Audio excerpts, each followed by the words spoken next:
हे कालों के भी काल, हे सावन के राजा, हे मेरे महादेव, अपने भक्तों को कभी निराश न करना। जो भी आपकी इस वीडियो को सच्चे दिल से लाइक करें, उसकी निर्धनता गरीबी दूर कर देना। हर हर महादेव लाइक जरूर करें। दोस्तों, सावन के इस पवित्र महीने के किसी भी सोमवार के दिन, सावन सोमवार के दिन शिवलिंग से उठा लाना ये गुप्त चीज भगवान भोलेनाथ के आशीर्वाद से जीवन के समस्त कष्टों से मिल जाएगी। आपको मुक्ति, आपके जीवन में होगी धन की वर्षा, बन जाओगे आप धन के राजा।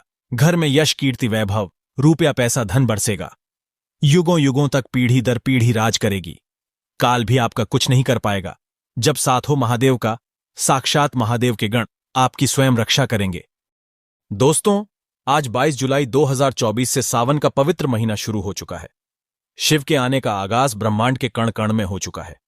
आपको बता दें, सावन का समापन 19 अगस्त 2024 को होगा। सावन का पवित्र महीना भगवान भोलेनाथ को समर्पित होता है। कहा जाता है कि इस पवित्र महीने में जो भी भगवान भोलेनाथ की सच्चे दिल विधि विधान से पूजा पाठ करता है, भगवान भोलेनाथ उसकी हर हृदय की भावना को पूरा कर देते हैं। लेकिन दूसरी तरफ अगर कोई व्यक्ति शिव पुराण के अनुसार सावन के इस पवित्र महीने के किसी भी सोमवार के दिन शिवलिंग से गुप्त चीज उठाकर लाता है और अपने घर पर स्थापित कर देता है, जिसके बारे में हम आपको इस वीडियो में बताने जा रहे हैं, तो कभी भी उस व्यक्ति के घर में धन धान्य की कमी नहीं होती है। उस व्यक्ति को अपने जीवन के समस्त प्रकार के दुखों से तो मुक्ति मिलती ही मिलती है। उस व्यक्ति की कोई भी मनोकामना होती है, वो भगवान भोलेनाथ के आशीर्वाद से पूरी हो जाती है। दोस्तों, सावन के इस पवित्र महीने में आप ये देखेंगे, जितने भी शिव भक्त होते हैं वो भगवान भोलेनाथ की भक्ति में लीन हो जाते हैं। जितने भी शिव भक्त होते हैं वो भगवान भोलेनाथ का विभिन्न विभिन्न प्रकार से पूजा पाठ करते हैं। भगवान भोलेनाथ के सामने उपाय करते हैं, जल अर्पण करते हैं, शिव जी को मीठा भोग लगाते हैं, मीठी मीठी बर्फी का भोग लगाते हैं, खोए मावा का भोग लगाते हैं तथा कावड़ यात्रा आरंभ करते हैं, ताकि भोले बाबा का उनको आशीर्वाद मिल सके। और सावन के इस पवित्र महीने के प्रत्येक सोमवार का अपना अपना विशेष और खास महत्व होता है। सावन सोमवार प्रकृति का वह मिलन है। जब जब सावन सोमवार का व्रत आता है, तब तब पेड़ पौधों में हरियाली तेजी से बढ़ती है, क्योंकि उस दिन साक्षात शिवगण धरती पर पधारते हैं। अब जाहिर सी बात है, जब भगवान शिव धरती पर पधारेंगे तो धरती में हरियाली तो आएगी ही, वर्षा आदि तो होती ही है। कहा जाता है, सावन के प्रत्येक सोमवार के दिन अगर कोई भी व्यक्ति भगवान भोलेनाथ के लिए व्रत रख ले, तो भगवान भोलेनाथ की कृपा उस पर ऐसी बन जाती है, जिसके बाद उस व्यक्ति के जीवन में उसका काल भी कुछ नहीं बिगाड़ पाता है। भगवान भोलेनाथ के आशीर्वाद से उस व्यक्ति के जीवन में एक सकारात्मक और चमत्कारिक बदलाव आता है, और वो व्यक्ति जिस कार्य को भी शुरू करता है, उस कार्य में उसको सफलता प्राप्त होती है। जो महिला सावन सोमवार का व्रत संपूर्ण करती है, तो साक्षात महादेव उसके लिए स्वयं वर ढूंढते हैं, और वह वर कोई ऐसा वैसा नहीं होता, मामूली वर नहीं होता, स्वयं साक्षात महादेव के गुण उसमें होते हैं। ऐसा वर जिस भी नारी को प्राप्त हो जाए, उसको विजय प्राप्त हो जाती है, धन यश वैभव कीर्ति प्राप्त होती है, धन लक्ष्मी का आशीर्वाद मिलता है। लेकिन अगर आप सावन के पवित्र महीने के प्रत्येक सोमवार को भगवान भोलेनाथ के लिए व्रत नहीं रख सकते हैं और शिवलिंग से ये गुप्त चीज उठा करके लाते हैं और अपने घर पर स्थापित कर लेते हैं, जिसके बारे में हम आपको इस वीडियो में बताने जा रहे हैं, तो दोस्तों, मान के चलिए आपके घर में कभी भी धन धान्य की कमी नहीं होगी। आपको अपने जीवन के समस्त प्रकार के दुखों से मुक्ति तो मिलेगी ही मिलेगी। भगवान भोलेनाथ की असीम कृपा आप पर सदैव बनी रहेगी। दोस्तों, जिन चीजों के बारे में हम आपको बताने जा रहे हैं, जिनको आपको शिवलिंग से किसी भी सोमवार के दिन उठा करके लाना है और अपने घर पर स्थापित करना है, ये शिव पुराण से हम आपको बताने जा रहे हैं। और सही मुहूर्त पर विधि विधान से अगर सावन के इस पवित्र महीने के किसी भी सोमवार के दिन आप शिवलिंग से वो गुप्त चीज उठा करके लाते हैं और अपने घर में स्थापित करते हैं, जिसके बारे में हम आपको इस वीडियो में बताने जा रहे हैं, तो आपकी कोई भी मनोकामना हो, जैसे लंबे समय से आप नौकरी की तैयारी कर रहे थे, तो आपकी नौकरी लग जाएगी। आपका बंद पढ़ा व्यापार चल पड़ेगा। आपके जीवन में धन आना शुरू हो जाएगा। धन आने के सारे रास्ते खुल जाएंगे। अगर आप आर्थिक कष्टों में फंसे हुए थे, तब ऐसे में आपको आर्थिक तंगी से मुक्ति मिल जाएगी। आपने जो कर्जा लिया हुआ था, जिसके बोझ में आप लोग दबे हुए आ रहे थे, उस कर्ज के माया जाल से आप लोग निकाल करके चले आएंगे, क्योंकि यहां पर आपको साक्षात भगवान भोलेनाथ का आशीर्वाद मिलेगा। और दोस्तों, ये कहावत तो आप लोगों ने सुनी ही होगी कि भगवान भोलेनाथ ने अगर किसी भी व्यक्ति को आशीर्वाद दे दिया, तो उस व्यक्ति का साक्षात काल भी आकर के कुछ नहीं बिगाड़ सकता है। इसलिए अगर आप भी चाहते हैं कि भगवान भोलेनाथ का आशीर्वाद आप पर और आपके परिवार पर सदैव बना रहे, भगवान भोलेनाथ की कृपा से आप अपने जीवन में बहुत ही उन्नति करें, बहुत ही आगे जाए और भगवान भोलेनाथ का आपको वो वरदान मिले जिसके बाद आप जिस कार्य को भी शुरू करें उस कार्य में आपको सफलता प्राप्त हो। तो दोस्तों, पूरी सच्ची श्रद्धा और पूरे विश्वास के साथ पहले तो आप इस वीडियो को लाइक कर दीजिए और कमेंट बॉक्स में तुरंत लिख दीजिए हर हर महादेव, ओम नमः शिवाय। दोस्तों, एक काम कीजिएगा, कमेंट बॉक्स में अपनी राशि भी डाल दीजिएगा। आपकी राशि के अनुसार कोई भी ऐसा उपाय होगा जिसको इस सावन के पवित्र महीने में आप करके लाभ पा सकते हैं, तो वो आके हम आपके कमेंट के रिप्लाई में आपको बता देंगे। लेकिन पहले तो आप वीडियो को लाइक कर दीजिए और कमेंट बॉक्स में फिर अपनी राशि डाल दीजिएगा। ये देखिए, सबसे पहली चीज, अगर आप नौकरी की तैयारी कर रहे हैं और आप चाहते हैं कि आपकी नौकरी लग जाए, तो ये उपाय कीजिए जो हम आपको बताने जा रहे हैं। और यह उपाय करने के बाद मान के चलिए आपकी नौकरी लगना तय है। सावन के इस पवित्र महीने में किसी भी सोमवार के दिन आपको सुबह उठना है, नहाना है, धोना है। आप कांच की शीशी ले लीजिए या प्लास्टिक की शीशी ले लीजिए। इसको आपको पूरा काली मिर्च से भर लेना है। एक बात का ध्यान रखिए दोस्तों, काली मिर्च भगवान भोलेनाथ को बहुत प्रिय है। भगवान भोलेनाथ की पूजा में अगर काली मिर्च का इस्तेमाल किया जाए, वो पूजा तुरंत सिद्ध हो जाती है। अब आप क्या करें, आप एक शीशी में काली मिर्च भरे। अब आपको एक लोटा जल लेना है। एक लोटा जल लीजिए, उसमें गंगा जल भर लीजिए। गंगा जल मार्केट में फ्री में मिल जाता है, बस बोतल के पैसे देना पड़ते हैं, जो कि बोतल 10 रुपए की मिलती है। भगवान भोलेनाथ के मंदिर जाइए, अपना मुंह उत्तर की तरफ करके शिवलिंग पर एक लोटा जल अर्पित कर दीजिए। जब आप पानी पूरा डाल दे, ये जो शीशी लेकर के आए हैं, आप लोग काली मिर्च की इसको शिवलिंग से छुआइए और अपने घर के पूजा घर पर ला करके स्थापित कर दीजिए। अपने पूजा घर में रख दीजिए। अब कभी भी आप नौकरी के इंटरव्यू के लिए, पेपर लिखने के लिए, किसी भी चीज के लिए नौकरी से संबंधित घर से बाहर निकलेंगे, तो इस शीशी से एक काली मिर्च उठाइएगा, अपनी जेब में रख दीजिएगा और फिर अपनी नौकरी संबंधित कार्य के लिए जाइएगा। आपकी नौकरी लगने में कोई भी बाधा आ रही थी, वो बाधाओं को ये काली मिर्च सोख लेगी और आपकी मनचाही नौकरी लग जाएगी। दोस्तों, इसको अंधविश्वास मत समझिएगा, ये प्राचीन काल के समय का महा उपाय है। शिव पुराण के अध्याय नंबर 54 में भी इस उपाय के बारे में वर्णन है। ये उपाय साक्षात प्रमाण है आपकी कामयाबी का। शास्त्रों में लिखा उपाय कभी खाली नहीं जाता। 100% व्यक्ति को बलवान और कामयाब बना देता है। आप चाहें तो वहां से भी पियाचर सकते हैं और ये उपाय करने के बाद अवश्य ही आपकी नौकरी लगेगी। इस उपाय को करके कई लोग अच्छी अच्छी सरकारी नौकरियां पा चुके हैं, लेकिन शर्त यह है कि सच्ची श्रद्धा से ही इस उपाय को करना चाहिए। मन में कोई शंका नहीं होनी चाहिए। सच्चे हृदय से भगवान शिव का स्मरण करते हुए कोई भी उपाय या कार्य अगर करते हैं तो उसमें कई गुना बल आ जाता है, शक्ति आ जाती है, जिससे कोई भी आपका नामुमकिन से नामुमकिन कार्य हो, वो कार्य परिपूर्ण हो जाता है, सफल हो जाता है। दूसरा उपाय जो हम आपको बताने जा रहे हैं, वो एक ऐसा उपाय है जिसको अगर आपने कर लिया तो आपके घर की बरकत होगी, आपके घर की उन्नति होगी। मान लीजिए दोस्तों, आपके घर पर भगवान भोलेनाथ का कला चित्र नहीं है, उनकी मूर्ति नहीं है। भगवान भोलेनाथ के शिव परिवार की कोई मूर्ति नहीं है आपके घर पर, तो दोस्तों, सावन सोमवार का दिन बहुत ही पवित्र दिन है। या मान लीजिए सावन का प्रत्येक सोमवार बहुत ही पवित्र और कल्याणकारी दिन होगा, जब आप भगवान भोलेनाथ के शिव परिवार की पूरी मूर्ति ला करके अपने घर पर स्थापित कर सकते हैं। तो और अगर आपने अपने घर पर यह स्थापित कर दिया, तो मान के चलिए दोस्तों, आपके घर पर भगवान भोलेनाथ और भोलेनाथ के पूरे परिवार की वो कृपा बनेगी कि आपके घर की बरकत होगी, आपके घर की उन्नति होगी, आपके घर पर एक सकारात्मक ऊर्जा का वास हो जाएगा। दोस्तों, आपको एक चीज बताते हैं, सावन के इस पवित्र महीने में कहा जाता है कि अगर कोई व्यक्ति भगवान भोलेनाथ को रुद्राक्ष अर्पित कर दे तो भगवान भोलेनाथ की कृपा उस पर बन जाती है। दूसरी तरफ कहा जाता है कि सावन के महीने में आप किसी भी सोमवार के दिन एक रुद्राक्ष की माला लें, भगवान भोलेनाथ के मंदिर जाएं, भगवान भोलेनाथ की शिवलिंग पर आप लोगों को पहले एक लोटा कच्चा दूध चढ़ाना है। दोस्तों, फिर उस शिवलिंग से रुद्राक्ष की माला छुआ करके धारण करना है। इतना कर लीजिए दोस्तों, और मान के चलिए रुद्राक्ष की माला धारण करने के बाद भगवान भोलेनाथ की आप पर असीम कृपा बनी रहेगी।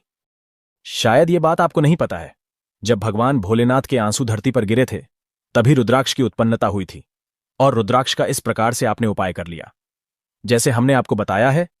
या तो आप रुद्राक्ष की माला धारण कर लीजिए या इसको लाकर के अपने पूजा घर में स्थापित कर दीजिए और इसकी पूजा प्रत्येक सोमवार को कीजिए। इतना करने भर से आपके जीवन में ही नहीं, आपके पूरे परिवार के जीवन में एक सकारात्मक बदलाव आएगा। भगवान भोलेनाथ के आशीर्वाद से आप लोग अपने जीवन में बहुत ही आगे जाएंगे, बहुत ही विकास करेंगे। अब मान लीजिए दोस्तों, आपके पास पैसा नहीं टिकता है, आप आर्थिक तंगी में फंसे हुए हैं, आपने कोई ऐसा कर्जा लिया हुआ था जिसके बोझ में आप लोग दबे हुए चले जा रहे हैं, तब आपको क्या करना चाहिए? आपको बस सावन के पवित्र महीने के किसी भी सोमवार के दिन एक डमरू खरीदना है। डमरू खरीद लाएगा। डमरू खरीदने के बाद भगवान भोलेनाथ के मंदिर जाइए, शिवलिंग से डमरू छुआ दीजिए और इस डमरू को लाइए अपने घर के पूजा घर पर स्थापित कर दीजिए। दोस्तों, सिर्फ इतना आपको करना है और इसी डमरू को प्रत्येक सोमवार को थोड़ी सी धूप दिखा दीजिए। इतना अगर आपने कर लिया तो जिस कर्ज के बोझ में आप लोग दबे हुए चले आ रहे थे, उस कर्ज के बोझ से आपको मुक्ति मिल जाएगी। आपके जीवन में धन चारों दिशाओं से खिंचा हुआ चला आएगा। आपके जीवन में आर्थिक तंगी जो है वो आर्थिक तंगी खत्म हो जाएगी और आपके जीवन में जो पैसा आएगा वो रुकेगा भी, टिकेगा भी और उसमें वृद्धि भी होगी। इसी प्रकार से दोस्तों, मान लीजिए आपके बहुत ही शत्रु हैं जो आपको नुकसान पहुंचाना चाहते हैं, जो चाहते हैं कि आप अपने जीवन में कभी भी आगे ना बारह छपाए। कुछ ऐसे आपके शत्रु हैं जो आपको घर पे नुकसान पहुंचाना चाहते हैं, तो आपको क्या करना चाहिए? इस पवित्र महीने के किसी भी सोमवार के दिन आप लोगों को मार्केट से एक पीतल का त्रिशूल खरीदना है। त्रिशूल खरीद करके भगवान भोलेनाथ के मंदिर जाए। भगवान भोलेनाथ के मंदिर जाने के बाद जो भी भगवान शिव की प्रतिमा रखी हो, भगवान शिव की प्रतिमा से दाएं चरण से इस त्रिशूल से छुआए और इस त्रिशूल को छुआ करके अपने घर पर पूजा घर में स्थापित कर दीजिए। दोस्तों, आपके लाखों शत्रु आपके खिलाफ खड़े हों, वो आपका एक बाल भी बाका या आपका बाल भी नहीं तोड़ पाएंगे, क्योंकि हम आपको वीडियो के शुरुआत में ही बता चुके हैं। यदि भगवान भोलेनाथ ने किसी को एक बार आशीर्वाद दे दिया तो उसका साक्षात काल भी आकर के कुछ नहीं बिगाड़ सकता है। इसी तरीके से दोस्तों, मान लीजिए आपके पीछे आपका दुर्भाग्य पड़ा रहता है। आप इस चीज को लेकर के बहुत ही परेशान रहते हैं, उखड़े उखड़े से रहते हैं। आप चाहते हैं कि आपका दुर्भाग्य हमेशा के लिए आपसे दूर चला जाए। तो सावन के पवित्र महीने के किसी भी सोमवार के दिन आप लोग 2 मोर पंख खरीद करके लाइए और अपने घर के पूजा घर पर किसी भी ग्रंथ में दबा करके रख दीजिए। कहा जाता है कि सावन के इस पवित्र महीने में मोर पंख लाकर के घर में रखा जाए तो इससे आपका भाग्य उदय हो जाता है। आपका दुर्भाग्य हमेशा के लिए आपको छोड़ करके चला जाता है और अपने जीवन में आप बहुत ही आगे चले जाते हैं, बहुत ही सफल हो जाते हैं। दोस्तों, जो काल सर्प दोष होता है वो भी समाप्त हो जाता है। काल सर्प दोष जब व्यक्ति पर लग जाता है तो व्यक्ति का बुरा हाल हो जाता है, नवग्रह खराब हो जाते हैं, शनि दोष लग जाता है, कर्ज दोष भी बराच जाता है। इसलिए मोर पंख अपने किसी भी ग्रंथ में दबा करके अवश्य रखे।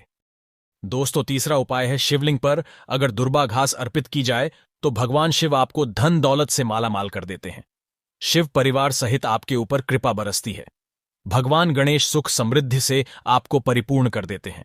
आपके घर में कभी भी पैसों की, धन दौलत की कमी कभी नहीं होती, गरीबी कभी नहीं आती। गरीबी भूल जाती है आपके घर का रास्ता। दोस्तों, अब जान लेते हैं सावन सोमवार के व्रत में क्या खाना चाहिए और क्या नहीं खाना चाहिए। अगर आपने सावन सोमवार का व्रत रखा है तो आप इस दिन सात्विक भोजन ही करें। यह निर्जला व्रत नहीं होता, इसलिए इस व्रत में सेंधा नमक से बनी चीजें खा सकते हैं। अगर आपने फल खाने पर संकल्प लिया है तो नमक भूलकर भी न खाएं। आप फल वगैरह ही खाएं और कुछ मत खाना। अब व्रत में बाहर का गन्ने का जूस मत पीना, उसमें नमक पड़ा होता है। बाहर का जूस भी मत पीना, उनके बर्तनों में भी नमक पड़ा होता है और वो नमक आपके मुंह तक जाएगा तो आपका व्रत खंडित हो जाएगा। व्रत में डब्बा बंद जूस नहीं पीना चाहिए, उसमें कई केमिकल पड़े होते हैं जिससे व्रत टूट जाता है। दोस्तों, सावन में कई बार शुक्रवार का दिन पड़ जाता है तो खट्टा भूलकर भी मत खाना, क्योंकि माता संतोषी इस दौरान जागृत अवस्था में हो जाती है, वो रुष्ट हो जाएंगी। इस दिन आप पानी पूरी, इमली की चटनी वगैरह, खट्टे फल वगैरह जाने अनजाने में भी मत खाना, क्योंकि इससे माता संतोषी क्रोधित हो जाएंगी। एक बार माता संतोषी रुष्ट हो गई तो आपको जिंदगी भर कष्ट भोगना पड़ेगा। माता रानी भोली है, पर सावन के महीने में जो भी शुक्रवार के दिन खट्टा खाता है उसे परेशानी और माता के क्रोध का सामना करना ही पड़ता है। सावन में साधारण नमक फलों पर लगाकर या अमरूद के बीच में भरकर भूल कर भी नहीं खाना चाहिए। आप सेंधा नमक फलों पर लगाकर खा सकते हैं।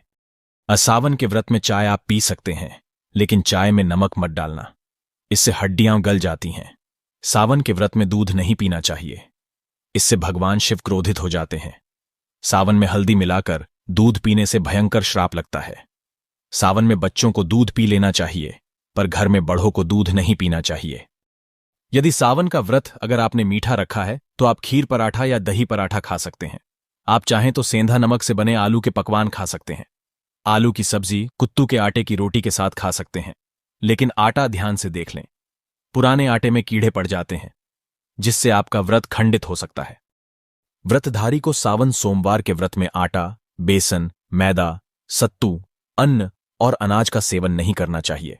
इसके अलावा अन्य किसी भी व्यक्ति को मांस, मदिरा, लहसुन, प्याज इत्यादि का भी सेवन नहीं करना चाहिए। वहीं व्रत रखने वाले व्यक्ति को धनिया पाउडर, मिर्ची पाउडर, सादा नमक का सेवन भूलकर भी नहीं करना चाहिए। सावन में चाहे आपका व्रत हो या न हो, किसी भी व्यक्ति को कढ़ी पकोड़ा नहीं खाना चाहिए। और वहीं पत्तेदार सब्जियां, पालक, मेथी, लाल भाजी, बथुआ, पत्ता गोभी जैसी सब्जियां या साग सब्जियां भूलकर भी नहीं खानी चाहिए। ये जहर के समान मानी जाती है। इसमें कीड़े आ जाते हैं, सांप, बिच्छू वगैरह आ जाते हैं, और जो भी व्यक्ति सावन में बैगन की सब्जी खाता है उस व्यक्ति को घोर पाप लग जाता है। इसी कारण लोग द्वादशी और चतुर्दशी पर बैंगन नहीं खाते। पत्तेदार सब्जियां क्यों नहीं खाई जाती, इसके पीछे एक कथा है, मैं आपको बताऊंगा। दोस्तों, सावन के पवित्र महीने में कौन सी गलतियां नहीं करनी चाहिए? ये गलतियां पाप का भागीदार तो बनाती ही हैं, साथ ही साथ ऐसा व्यक्ति नरक में अटका रह जाता है। सावन में घर के सभी लोगों को सुबह जल्दी उठना चाहिए और जितना जल्दी हो सके कम से कम पहला सावन स्नान अवश्य करें। परिवार में सबको स्नान करना चाहिए। यदि कोई बीमार है तो उस पर गंगा जल के छींटे मार दे। और सावन में किसी भी गरीब का अपमान न करे।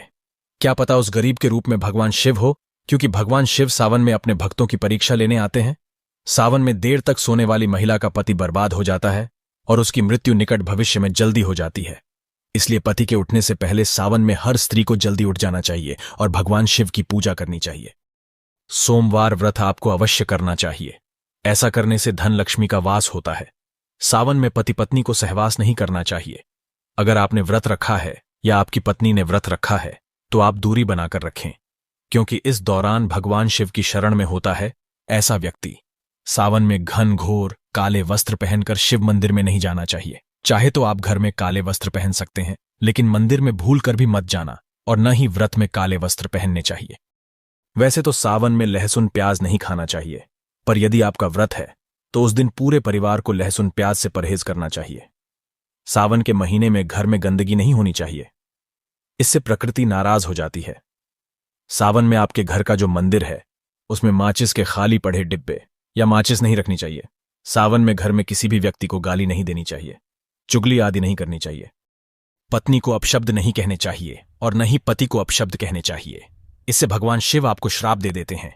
सावन में जो भी व्यक्ति दूध में हल्दी डालकर पीता है उसके ऊपर महाकाल का क्रोध बरसता है। सावन में बाल, नाखून, दाढ़ी वगैरह नहीं बनवाने चाहिए, ये आपको पहले कर लेना चाहिए। कोई ज्यादा समस्या हो तो आप ऐसा कर सकते हैं, पर शिव जी से क्षमा अवश्य मांग लें। सावन में शरीर पर तेल नहीं लगाना चाहिए। यदि आपका व्रत है तो आप शरीर पर तेल न लगाए माता पिता का सम्मान करना चाहिए, क्योंकि माता पार्वती और पिता भगवान शिव को माना जाता है। इसलिए माता पिता में इन दोनों का वास होता है। माँ पिता का आदर करने से भगवान शिव और माँ पार्वती प्रसन्न होते हैं। सावन में देवी देवता से जुड़ी कोई भी शुभ चीज उपहार के तौर में कभी किसी को मत देना, नहीं तो भगवान शिव आपके घर से सदैव के लिए चले जाएंगे। दोस्तों, अब जानते हैं सावन के इस पवित्र महीने में शिवलिंग पर कौन कौन सी चीजें नहीं चढ़ानी चाहिए जिससे आपको पाप न लगे। शिव पुराण के अनुसार शिव भक्तों को कभी भी भगवान शिव को तुलसी, हल्दी और सिंदूर सहित ये 6 वस्तु नहीं चढ़ानी चाहिए। पौराणिक कथा के अनुसार केतकी के फूल ने ब्रह्मा जी के झूठ में साथ दिया था, जिससे नाराज होकर भगवान भोलेनाथ ने केतकी के फूल को श्राप दिया। इसलिए केतकी का फूल शिवलिंग पर नहीं चढ़ाया जाता, और वहीं नारियल का पानी भी शिवलिंग पर कभी भी अर्पित नहीं करना चाहिए। शंख से जल भी भगवान भोलेनाथ को नहीं चढ़ाना चाहिए। शास्त्रों के अनुसार सुबह 5 बजे से लेकर सुबह 11 बजे तक शिवलिंग पर जल चढ़ाना बहुत ही शुभ और अत्यंत मंगलकारी होता है। कभी भी शाम के समय शिवलिंग पर जल न चढ़ाए। शास्त्रों के अनुसार शिवलिंग पर काली मिर्च चढ़ाने से रोगों का नाश होता है।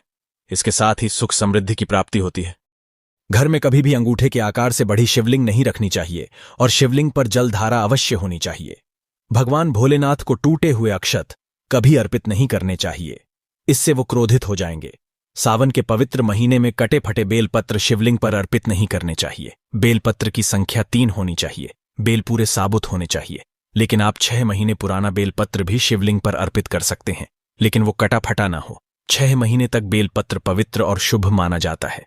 सच्चे दिल से बेलपत्र शिवलिंग पर चढ़ाने से 21 मनोकामनाएं पूर्ण हो जाती हैं। भगवान शिव को दूध में पानी डालकर नहीं अर्पित करना चाहिए, इससे आपको फल भी इसी तरह ही मिलेगा। भगवान शिव को एक बूंद भी आप अर्पित कर सकते हैं, पर दूध शुद्ध होना चाहिए और आपका मन भी शुद्ध होना चाहिए। शास्त्रों के अनुसार पीतल के कलश से शिवलिंग पर दूध चढ़ाना सबसे उत्तम बताया गया है। धार्मिक कर्मकांड में पीतल के बर्तनों का विशेष महत्व बताया गया है। विवाह आदि के कार्यों में इसलिए पीतल के बर्तनों का प्रयोग किया जाता है। आपको बता दें, सोमवार को पीतल के कलश से ही शिवलिंग पर दूध से अभिषेक शुभ बताया गया है। स्टील और प्लास्टिक से बने बर्तन का प्रयोग न करें। शिवलिंग पर जल चढ़ाते समय वो जल आपके पैरों के पास नहीं जाना चाहिए। अशुभ माना जाता है, उसे लांघना भी नहीं चाहिए। उसे हम जल हरि कहते हैं। सावन में जल अपने घर का होना चाहिए। मंदिर से जल भरकर मंदिर में ही अर्पित नहीं करना चाहिए, इससे आपका भाग्य खराब हो सकता है। दोस्तों, सावन में ये चीज खा लेने से दुनिया की कोई भी ताकत आपको धनी होने से रोक नहीं पाएगी। मैं ईश्वर की सौगंध खाता हूं, अगर आपने सावन में ये चीज खा ली तो आपको करोड़पति होते देर नहीं लगेगी, लेकिन सच्चे दिल से ही खाना है। आइए जानते हैं, सावन में शिव भक्तों को शिवलिंग पर चढ़ा हुआ प्रसाद के रूप में धतूरा जरूर खाना चाहिए। इसे आपको ज्यादा नहीं खाना है, बस अपनी जुबान पर हल्का सा टच करना है। ज्यादा खाएंगे तो आप बीमार पड़ जाएंगे, इसलिए बस टच कर ले। आप देखना, आपके अंदर सकारात्मकता का संचार होगा और आपको धनी होने से कोई नहीं रोक पाएगा। ये दूसरा है बेलफल। बेलफल प्रसाद के रूप में खाने से माता पार्वती के साथ साथ भगवान शिव की कृपा भी बरसेगी और समस्त 33 कोटि देवी देवता आपको धनवान बनाएंगे। बस ये चीजें आपको खानी है और आप खुद देखना, आपको धनी होने से दुनिया की कोई भी ताकत रोक नहीं पाएगी। दोस्तों, आप में से कौन कौन भगवान शिव को अपने घर पर बुलाना चाहता है तो कमेंट बॉक्स में लिखें। भगवान शिव आपका स्वागत है हमारे घर में। एक लाइक जरूर करें। धन्यवाद।